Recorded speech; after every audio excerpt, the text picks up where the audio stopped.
ఇక party ఫిరాయింపులపై climax. September 16న high court తీర్పు. ఎమ్మెల్యేల భవితవ్యంపై ఉత్కంఠ. బీఆర్ఎస్ ఎమ్మెల్యేల అనర్హత పిటిషన్లపై ముగిసిన వాదనలు.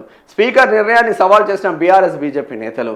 పార్టీ మారలేదు, అభివృద్ధి కోసం ప్రభుత్వంలో కలిసి పనిచేస్తున్నామన్న ఎమ్మెల్యేల తరపు న్యాయవాదులు.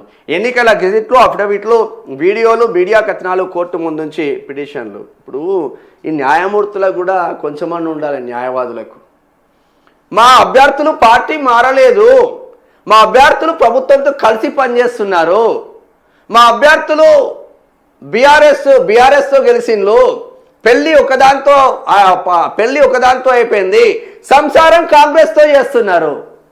ఎట్లా సిగ్గులేదురా నాయన మీకు? సిగ్గు శరం అనిపిస్తలేదా? పెళ్ళి ఒకదాంతో అయిపోతుంది, నీ పెళ్ళం అక్కడ ఉంటుంది, నువ్వు సంసారం మాత్రం ఇంకో దాంతో చేస్తావు. చట్టరీత్యా విరుద్ధం కదా ఇది. అరే బ్రహ్మాండమైన మెజారిటీ ఇచ్చింది కాంగ్రెస్ పార్టీకి. ఏం దరిద్రం! ఆ 10 మంది ఎమ్మెల్యేలు కాంగ్రెస్ కార్యకర్తలను ఇబ్బందులు పెట్టిళ్ళు. 10 సంవత్సరాలు కాంగ్రెస్ కార్యకర్తల పైన కేసులు పెట్టిళ్ళు. మినిమం ఎథిక్స్ ఉండాలి కదా మన పార్టీకి. మినిమం మన పైన కేసులు పెట్టి, మనల్ని ఇబ్బందులు పెట్టి, మన పిల్లలను జైలుకి పంపించినోడిని మన పార్టీలకు తీసుకొచ్చి మళ్ళా వాడే మన బాస్ అంటే ఏ చెప్పుతో కొట్టుకోవాలి అంటున్నాం. కాంగ్రెస్ కార్యకర్తలు అడుగుతున్నారు. రేవంత్ రెడ్డి గారు చెప్పండి మీరు ఆన్సర్. పిసిసి అధ్యక్షులు గారు మీరు బాగా మాట్లాడుతున్నారా, చెప్పండి ఆన్సర్. చేవేళ్లలో ఏం జరిగింది, షేర్లింగంపల్లిలో ఏం జరిగింది, రాజేంద్ర నగర్లో ఏం జరిగింది, గద్వాలలో ఏం జరిగింది, జగిత్యాలలో నికాస్ మచ్చలేని మనిషిని పంపించింది కదా మీరు, తాటిపత్రి జీవన్ రెడ్డిని.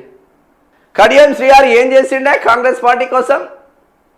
కడియం శ్రీహారి కూతురు కావ్య ఏం చేసింది నిన్నెవరు అంటున్నారు.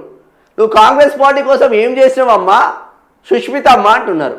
మరి కడియం కావ్య ఏం చేసింది తల్లి? వరంగల్ టికెట్ ఇచ్చిండు. కడియం కావ్య కాంగ్రెస్ పార్టీ జెండా పట్టి చెమట అడిసి జై కాంగ్రెస్ అని నినాదాలు తీసుకొచ్చి మొత్తం ఊరేగిందా? ఏం చేసింది తల్లి? కొంచెమన్నా సోయిండాలా మనకు. కడియం శ్రీహారి ఏం చేసింది కాంగ్రెస్ పార్టీకి? సర్వనాశనం పట్టించింది కదా కాంగ్రెస్ పార్టీని, టీడీపీ నుంచి మొదలుకుంటే ఆయన చరిత్ర.